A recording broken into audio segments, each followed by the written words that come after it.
and welcome to my Innovation Story podcast, where you get exclusive insights into the journeys of amazing innovators across the African continent. I'm Femi Awoniyi, and today we have a fantastic guest. His name is Olumide Soyombo.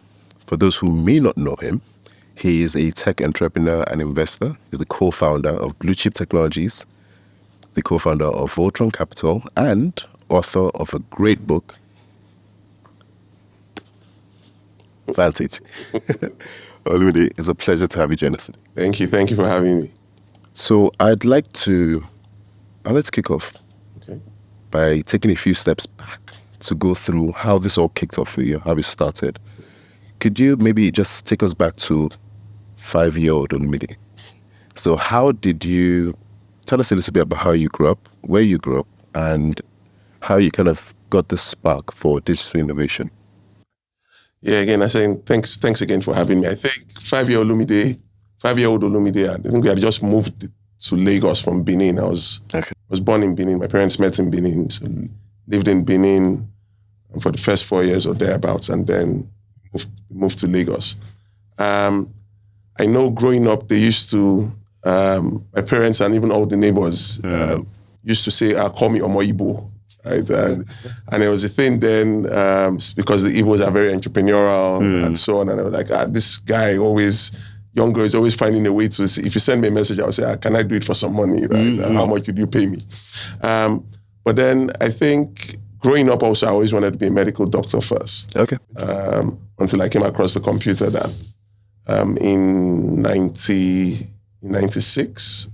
So I was lucky that my dad I bought a computer at home, a Windows 95 PC. So I'd come home from holiday. I was in Air Force Comprehensive School in Ibadan. Now I'd gone to boarding house. So come back home on holiday. So I think my first encounter with the computer was when I was 12 or 13, which for people of my age was very early, right? Yeah. And we had those dial-up internet and link serve Hyperia, where you had to connect many people will not remember that now. You had to connect the computer to the phone line, and it would engage the phone line, and that's really how my medical doctor dreams changed. It just flatlined. It changed to want to do something with the computer, right? Because, like I said, when I was on the internet, I started playing around, registering people's emails. So if I had a cousin called Femi, I'll register Femi at hotmail.com before you could register it. Okay, and sell it back. And then sell it to you. And then sell it to you. I was getting neighbors to come into my dad's room when he was now home to make international calls using dialpad.com to call their loved ones abroad and charge them for it. So I seen that, this thing can make me money, right? And I guess that's the first thing, and one of the things that drew me to it. And obviously, I enjoyed creating stuff. Corel Draw was my thing then, and I'm just playing around as a young 13-year-old. I think that's pretty interesting, especially when you see that from a very young age, you actually already had it's a combination of entrepreneurial prowess, but also like street smarts. Yes, if you get what I'm saying. Like there was no way around it. Like there was no full street. So I'd like to maybe talk a little bit now. So you grew up, obviously born in Benin, then came to Lagos. I want to ask about what would you say was your first foot in, I would say, as a tech founder?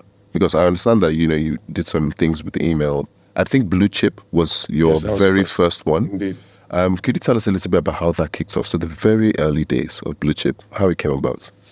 So, the very early days of Bluechip, like I said, I always knew I was going to do some things with computers. Even when I was in school, I used to help in Unilag. I went to Unilag for study systems engineering. Okay. I was known to help all the cyber cafes on campus fix stuff on their computers and so on. And I used to just help them. And they'll pay me, obviously, or pay me with internet access. And so I left Unilag, went to England, did a master's in business and IT. And the focus around my dissertation was around using databases for businesses and so on. So I moved back to Nigeria in late 2006 into 2007. Yeah. And I had one of, we'll call it a big brother of mine, who had a friend Ayola Shuju, and I started a company called Tavia Technologies.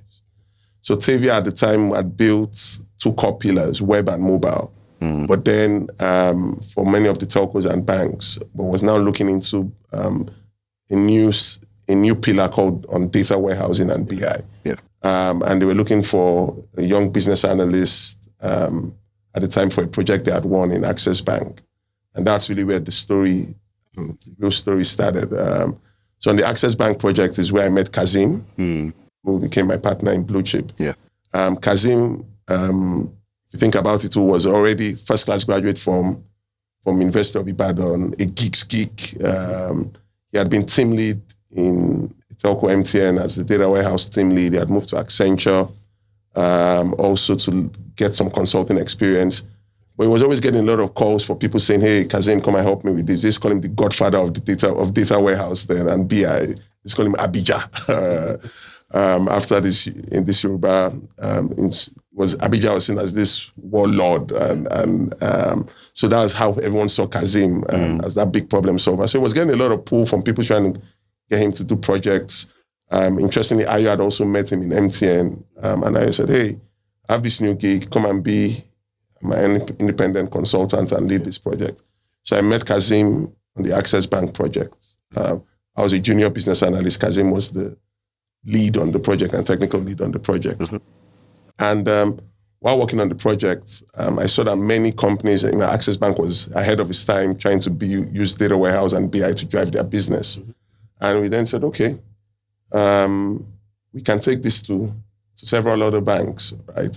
We can build a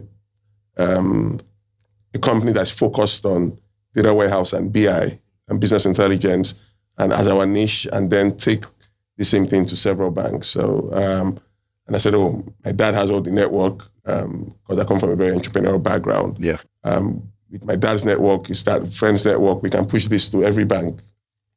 And that's really how the dream to start Bluechip came about. It was all born out of from Tavia, then to Access Bank, and to me and Kazim having this discussion to build this data warehouse and BI powerhouse. To focus, starting out with that for many of the banks and telcos. So what's coming to my mind is you actually started that very early, because I was now 24. Yeah, like or 25. Like that's going on 25. It's very early, and also at a time when, and this may be a testament to timing. Mm-hmm. At a time when a lot of banks were just picking up on needing core banking software and trying to transition away from doing things in the brick and mortar way. I want to take a slight tangent and talk about the book a little bit, because I stayed up till 2 a.m. reading it. Thank you. I really like the book. And you mentioned a few things that you already spoke on here. But just on a more personal note, what were you hoping for when you thought to start the book? What were you hoping that people would get out of the book? And as you went through writing the book, did that answer change? Very, very interesting question, actually. So I wrote the first outline for this book 10 years ago. Okay. So I was about 30 years old then. And I wonder what I was thinking. I'd started Bluechip Bluechip had run for about 5 to 6 years at the time. And I thought then I'd seen enough shaggy in business, not knowing that there was more shaggy in front. So I figured out, okay, there's enough story. There's a story to tell here about my background, about being born in an entrepreneurial household, about using privilege, and how people think, yes, you have privilege, but so you have everything easy. So I figured there was some story around that, because people don't talk about some of those kind of things. And so I wrote that first outline, wrote the first few lines, but I packed it on the side.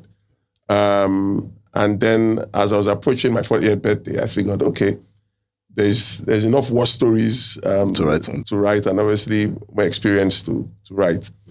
What I was going to be very deliberate about, though, was, and I think I echoed those sentiments even in the introduction of the book, was I was going to avoid being prescriptive, right? Okay. I was going to avoid saying these are the things that you need to do, right?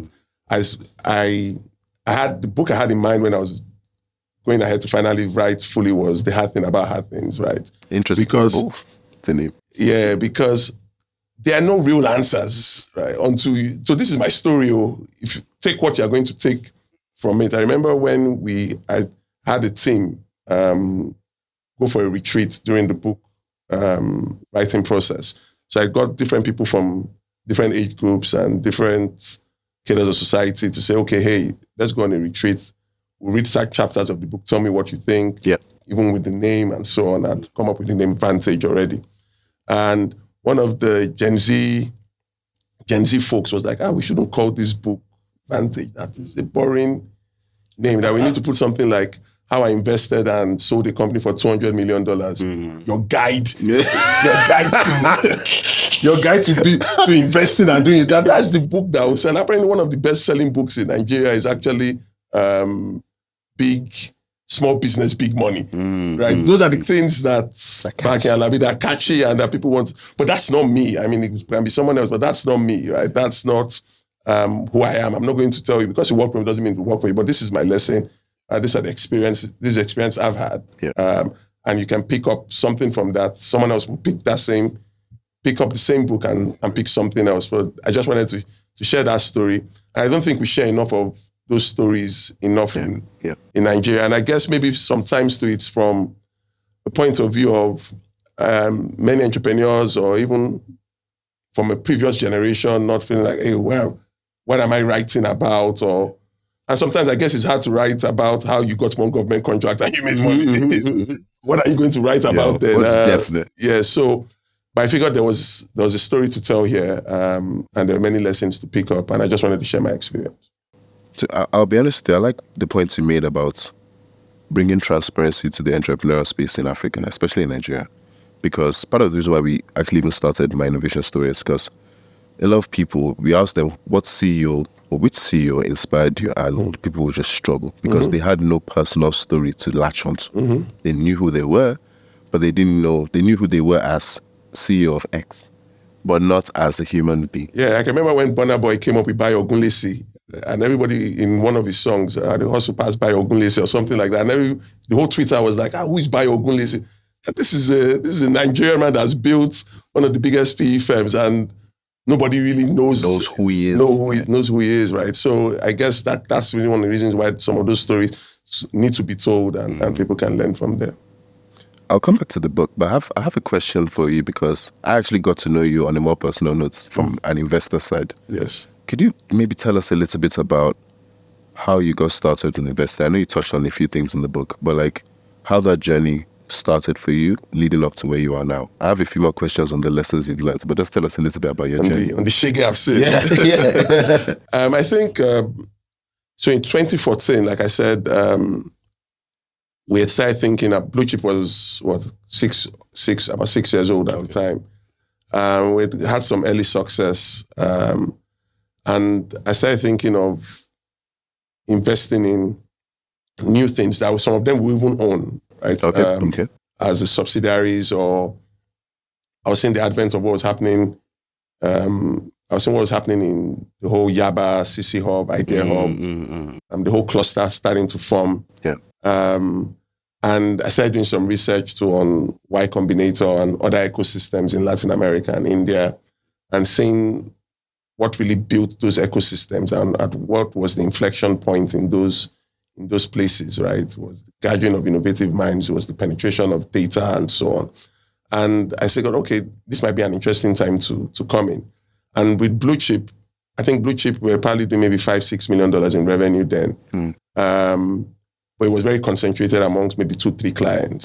So I started thinking, you lose one, you hit your bottom line. What if we invest in a platform type business where you're not hustling and looking for one contract every day or looking for one project to close and so on, right? It's a platform, you're matching, people come and go and so on. And we needed to think of some B2C type plays. So took $500,000 out of, took $500,000 from profit takings from Bluechip to then say, okay, we're going to start backing interesting companies. I just took the Y Combinator playbook, right? Fair enough. Do 25K to 50K. Those days you could do 50K for 15%. Not anymore. 2014, 50K, 15%, bring them into a cohort for 3 months in an accelerator and then try and put them in a demo day in 3 months. Well, it is 2014. There was nobody to put them in front of. So you have to find yourself writing another check again into some of the companies that had shown some early traction. And so we saw that accelerator model didn't really work. And so we scrapped the accelerator model to just start investing ad hoc in, so more into portfolio management style investing. Then investing that way. Okay.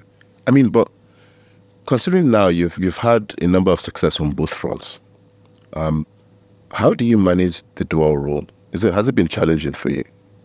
I don't think so. I think at the end of the day, right, it's with Bluechip, my role is mainly business development, strategy, expansion. Okay.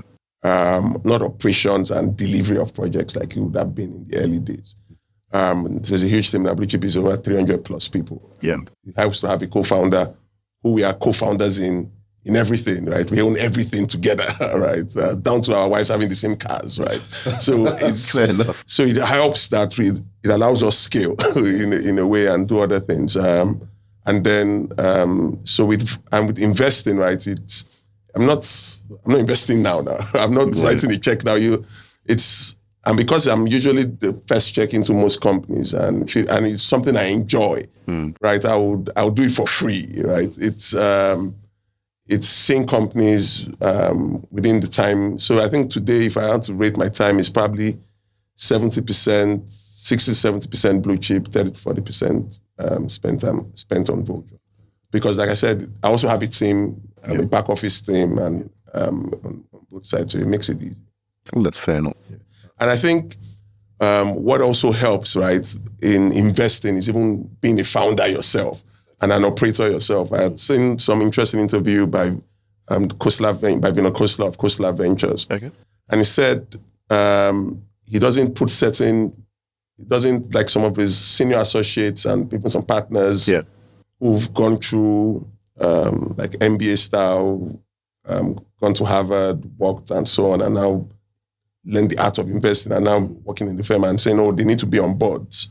And he says, what board do you need to be on? Like, you can't be on any board advising a founder. What have you built? What have you built? Huh? Have you seen this done before? What advice you can give some advice in other places, but what solid advice can you give a founder that is going through steep layoffs and so on, or is trying to ship, and those kind of things are not clicking. But from a founder who has lived it, right? It brings a different lens for me. And I think that's the lens I also bring when I'm investing in startups, because I've built something and I'm still building. Yeah. Something. It's interesting because you face the same fears they're facing when they have to layoff. Yeah. A lot of the same challenges around scaling. 100%. So I fully get that. So you touched on an interesting point earlier where you mentioned your co-founder, Kazim. Yeah. How you guys do everything with a blanket of trust and transparency. Mm-hmm. And in the book, you mentioned how co-founding, like finding a co-founder and co-founding a business is like a marriage. Like getting married, yeah. I want to ask tell us a little bit about how your relationship with Kazim has maybe influenced how you look at co-founders for startups you invest in. Especially considering you come at a very early stage. So it's really about the people at that 100%. Point. I say every time is first the person, right? If Otto of Piggyvest or Shola of Paystack was building something else, I probably was still back then, right? Fair. For me, it's when people say, hey, can you help me find it? There's always this saying, can you help me find the technical co-founder, right? Or I'm a founder of this, I need to find the technical co-founder. I need to find one next week. I'm like, it doesn't work. Yeah, it doesn't. It doesn't work like that, right? And some people have gone into, we met at one hackathon and then they form company the next week, right?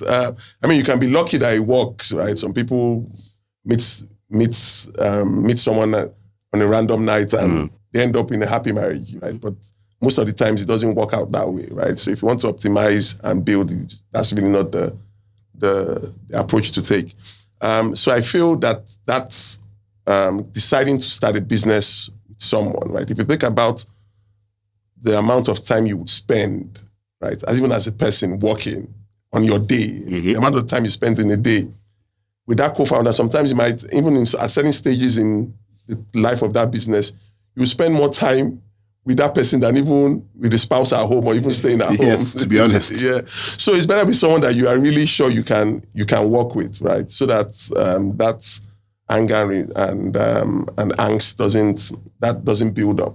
So for me, the approach to finding a co-founder, like Kazim and I worked together for a year and a year plus, right? I saw his tenacity, he saw my temperament, he saw how I worked, he saw my approach with money. We built a friendship in that 1 year, right? I understood how he worked, he understood my strengths, and that allowed us understand each other, right? I don't think we even ever sat down one day to say, hey, you will do X, Y, Z, you will do. We just knew each other's key strengths and played to it, and each person played that role, right? And so we did. We took those roles and responsibilities, and we then defined them after the fact, right? Based on what each person was good at. So trust, defining roles and responsibilities, understanding that this startup game is a long game, right? So there's this tendency. Imagine you start something up with a co-founder you just met 2 weeks ago, and then in the first 2 months you're the one doing everything. Yeah, you're going to feel like, I see what's happening here. What's happening here? What's going on here, right? Not knowing that maybe the next 2 months it could be the other person that's doing it, that's bringing most of the business in or something like that. So I think working and understanding someone for some time, the same way you date, is very, very important in finding a co-founder. Very solid point. I think there's still on this theme of relationships. I think one of the things that I picked out in the book was a lot of emphasis on getting the right support system. So whether this was mentorship from your dad, or mentorship from some of the egbons, yes, or people who had paved the way ahead of you. Could you tell us a little bit about the importance you stress on mentorship for a lot of entrepreneurs today? Yeah, I think for me I get a couple of messages from people saying, hey, can you be my mentor? Right? Like it doesn't work like that. I can't just wake up and be your mentor. And people also think many times that mentorship is a one-way. It's actually 2 ways, right? Yep. One of the guys who I ended up investing in his company, Tola of Split now, reached out to me when I was getting married saying, hey, bro, what can I help with? Right? Our parents knew each other, we were very close. Like, what can I help with? And during that period of planning a wedding and going to everybody, is more like, it's more debit alert you are getting. And so he was not even offering money, but he was like, I know you're going to be very busy with this. What can I help with in Abuja? What can I help with in Lagos? And I found that so touching, right? Yeah. Like as somebody actually for once thought the other way around, not thinking about how, and then later on he pitched me Split and I invested in Split, right? Because he had built it and we built an Egbo and Aburo relationship, right? From then on, because he offered to do something, right? So many people too need to see mentorship as a two-way street, right? I'm also trying to learn from you, right? Although people will call me a mentor, but Somto or Josh will call me their mentors, but I'm also learning a lot from them as well, yeah. So it works as a two-way street. So I think the approach in seeking mentors is also understanding what value you can also add, and what do you even want, what help do you need, right? And be specific about the things you need help with. Is why sometimes when you speak to on some panels and so on, and people are looking for perspire to aspire, aspire nonsense. I remember I was doing one conference once and someone said, hey, sir, please give us a pattern line. I'm like, what will that pattern line do for your business? I said, my pattern line is, this is my phone number. Right? Call me if you need help with something. Than looking for aspire and perspire things up and down, right? That's my view. That's fair. That's fair enough. There's a page in the book I want to read to you. I find it quite interesting. Just turn to it. So I believe this was just as you had built your SPV, lead path, to start investing in startups. Yeah. The title is When the Goddess of Wealth Comes. We used our personal capital to build our new SPV lead path. Through it, we bought some companies and invested in others. As is usual, for many of my ventures, I shared my ideas with my mentor network, which included Dad and some of his friends. Their feedback was important to me. One of them Dilip Shah, a British Indian, was already privy to the burgeoning startup space and culture in England. So he must have been listening to me with far keener ears. He told me I was onto something and he wanted to invest $1 million. I was pleasantly surprised, but turned the offer down. His remarkable response was, when the goddess of wealth wants to anoint you, you do not tell her to wait while you go freshen up for the occasion. This is a paraphrase of the Hindu proverb, when the goddess of wealth comes to give you her blessings, you shouldn't leave the room to wash your face. His response made a lasting impression. I still remember it and have used it in numerous speeches and presentations. I did not hesitate to heed the message from the messenger of the kind goddess. I accepted his offer immediately and shook hands with my new business partner, who was as excited as I was. Yeah. Could you, first of all, this is amazing. But secondly, could you maybe tell us a little bit about this goddess of wealth and some of the things that struck for you and some of the things that you think other founders should pick on in their journey? Yeah, I think, it's interesting sometimes when you ask for advice, you get money, right? Yeah.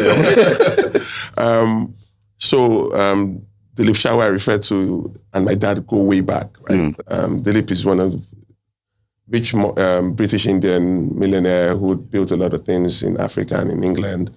And him and my dad and some other partners had worked in different businesses in the past. So he's someone I obviously respect a lot. And I was actually sent that email to him, my dad, and Chief Dilip Ajamiroko, and so on. And I was trying to get their insights on how they invest in traditional businesses, because I figured some of those lessons would be applicable to how we're going to invest. So I just wanted to pick their insights on that. And obviously Dilip, like I said, was listening with far keener ears. And he was also trying to buy in early, right? That's really what he was trying to do. I'm sure he didn't build all this wealth being that kind, right? So he was trying to buy in early. And we did go back and forth before we agreed on final terms, because I didn't need this money now, but I understood the value of having that cushion and cash and what it would allow us to do. I also understood that us then working together gives us opportunities to work on other things down the line. So he was an interesting partner that was even pleased enough, that was even trying to partner with me in doing that. So I think in today's market, I had invested in a company recently. I invested at first check-in at about 1.5 million cap, right? So I think I put like 20K quickly. And the guy had built a few things, built some MVP, starting to gain some early traction, and then wanted to raise another round, 500K round. I was looking to raise at 7 million cap, right, in about 7-8 months or in a year. I'm like, and obviously was not getting any dice. And then sent me a message saying, I've not gotten any dice, but I've seen an investor wants to invest $250K at $2.5 million. I said, better take it. But the whole idea of, hey, I have 3X, better take it now, right? And where have you gone? Yesterday's market is gone, right? Today's market. Yeah, exactly. So you take it when it's there, right? And I also even apply some of that same theme on take it when it's there with even exits. Okay, right? interesting. We have this saying that a bird in hand is the only bird, right? There's no two in the bush. So I love that. Take it while it's there. Because I've seen some companies that are built to $100 million val. I've seen some companies who had invested in those same companies at $3 million val. And they gone to 100 and like, oh no, we are still riding the wave. And then next year, everything turns to zero, right? Without anything. So I'll take something out first and hold body, as they say. Use that one to settle and DPI is marked and so on. And then we can ride the wave with what's left. So I think an understanding, knowing when to even do that is also very important. No, I think you raise a very good point. That you've actually lived through many lives, quite frankly.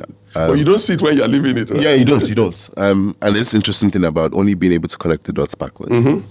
I want to ask a question more on a personal note. Sure. There's a question we ask all our guests. What has been the most pivotal moment in your innovation story so far?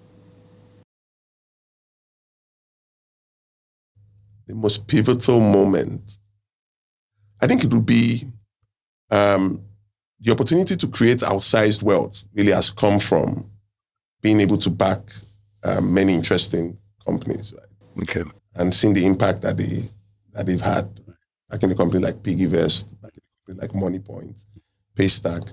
I was telling some folks that a developer who started writing code and building e-commerce websites 4 years ago, right? And now using Paystack, copy and paste code, would not know that about 8 years ago or 9 years ago, we had to pay $150K to WebPay to connect to InterSwitch, and you work with their developers over the weekend. But if you started writing code 6 years ago, you won't even know that thing ever existed, right? Yep. So sometimes you don't even understand the progress that has been made and the kind of companies that we've ended up backing and what that means today, right? But when you take a step back and look at it like, wow, that's so much has changed. So you think about what does the future then hold, right? I'm very excited to see what happens in another 5 to 6 years.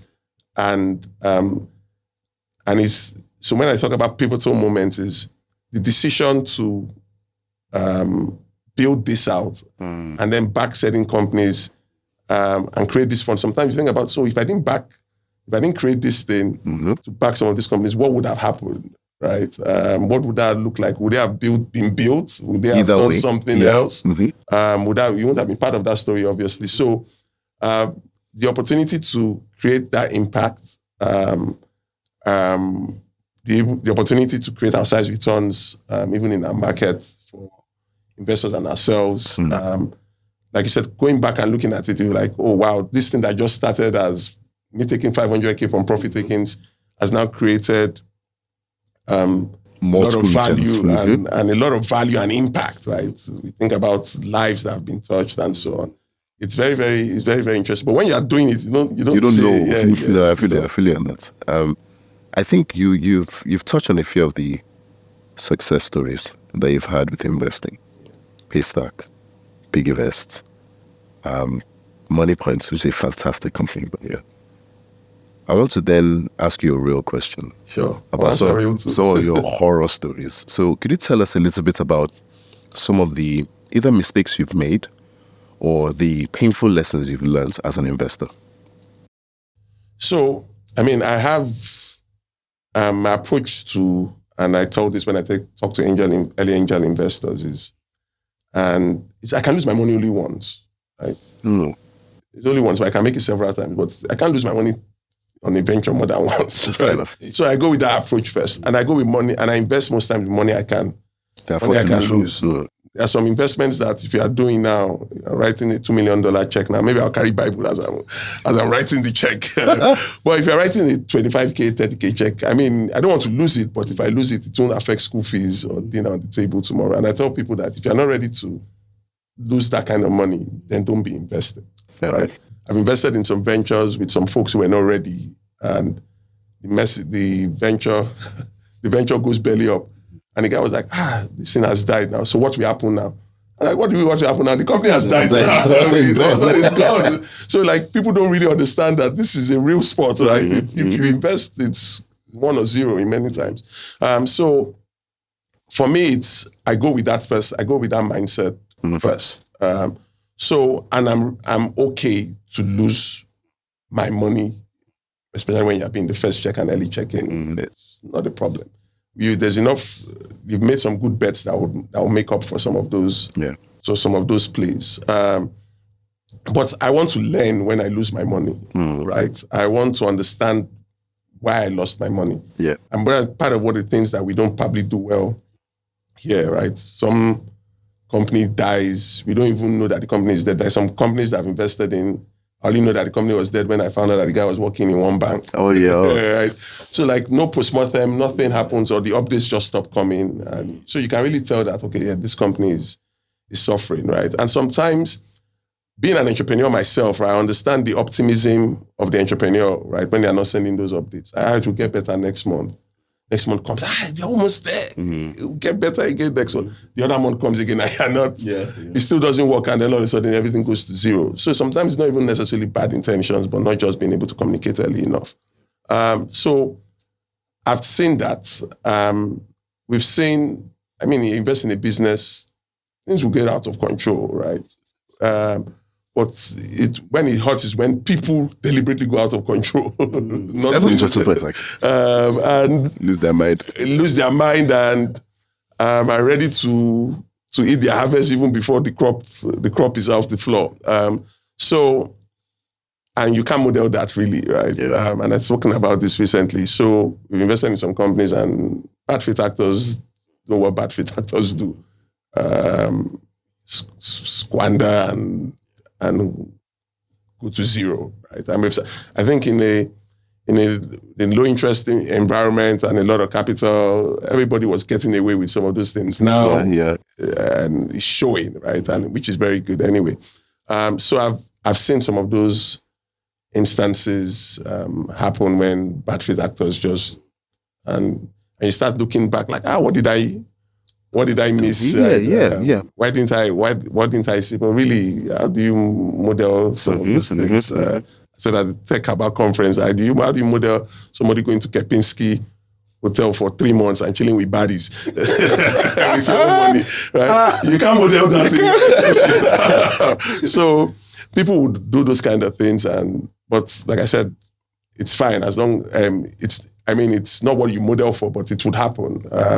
But the real lessons are when we invested in, like I've invested in certain companies that failed, but I've invested in that founder again. Even twice, right? So many times for me, it's not really about that feeling, right? Because it's expected. But this is okay. What have we learned from it, and how can we? What do we now understand to not be true? And how do we be that market and so on? And the founder is going to have to build other things.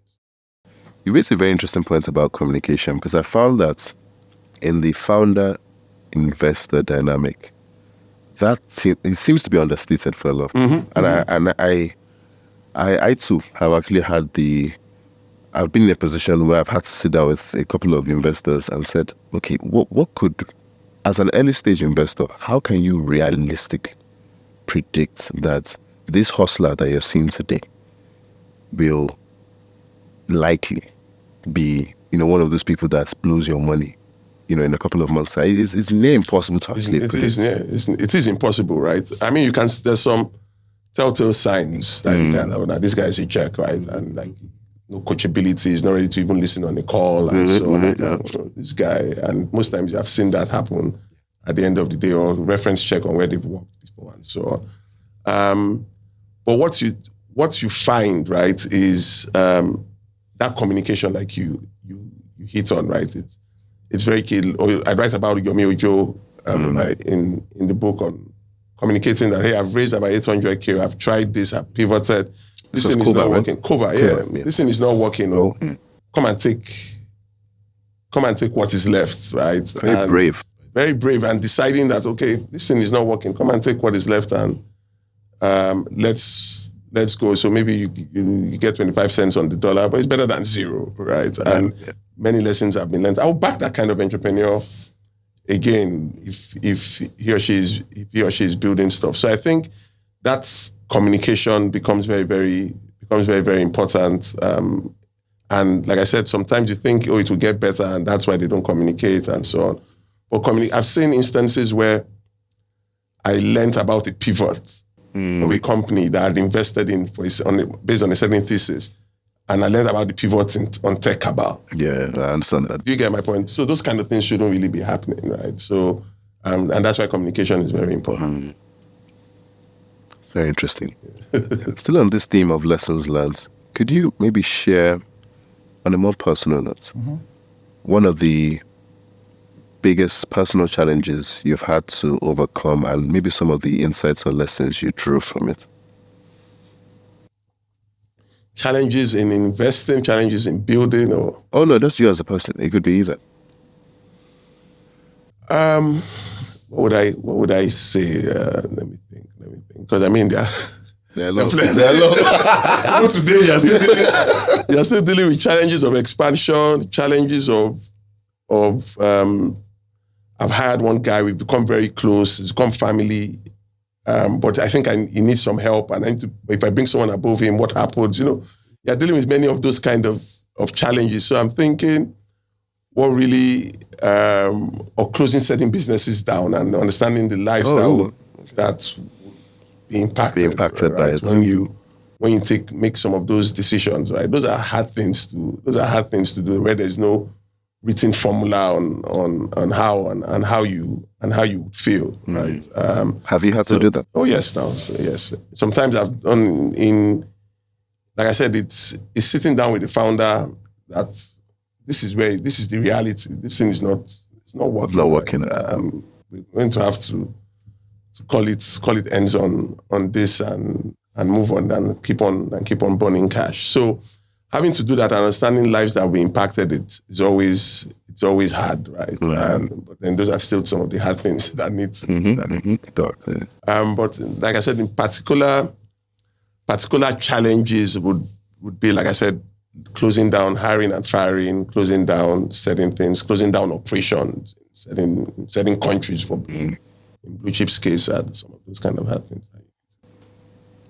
The entrepreneur's life is very difficult. It's not what people think it is. I actually say that a lot of entrepreneurs that I've seen or listened to usually say that having gone through the journey and looking back, they actually think no one in their sane mind would actually go on the journey. Mm-hmm. And I always find that interesting because they always start new businesses. I'm reading Elon Musk's book, and sometimes he got so sick when things were not working that he was physically sick and throwing up, right? When SpaceX and face some failures. When was the last dollar? Yeah, I remember that. It's hard, right? Yeah. It's brutal. It's very difficult. I want to now kind of take a bit of a turn. We've talked about your story, a lot of the amazing things you've done in the past. I want to now look forward. Okay. What would you say is next for Olumide?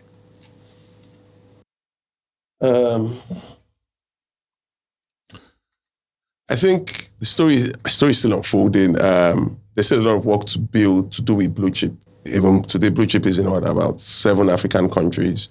We want to build a Pan-African systems integrator started out by Africans in each of these countries. So I have to tell people I'm building Tech Mahindra or the Wipro in this market and in the enterprise space. So Bluechip still has a lot of headroom and a lot of interesting things to still do.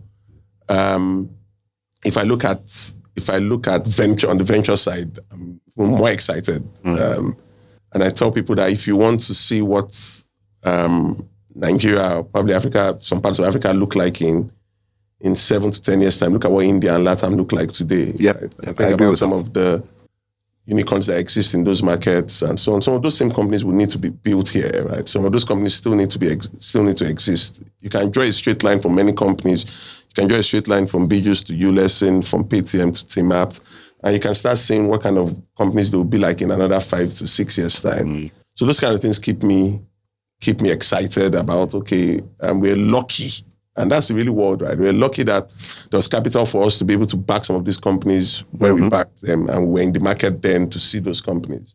Because certain things have been done and someone else's pay stack has been built. That problem is solved. We're going to solve something else. Yeah. But you were lucky that you were able to build and were part of building those formative pillars of an ecosystem, right? And what the reward then looks like, the impact, what that looks like. I've seen some research about in 2050, I think Nigeria will be third most populous country. Yeah.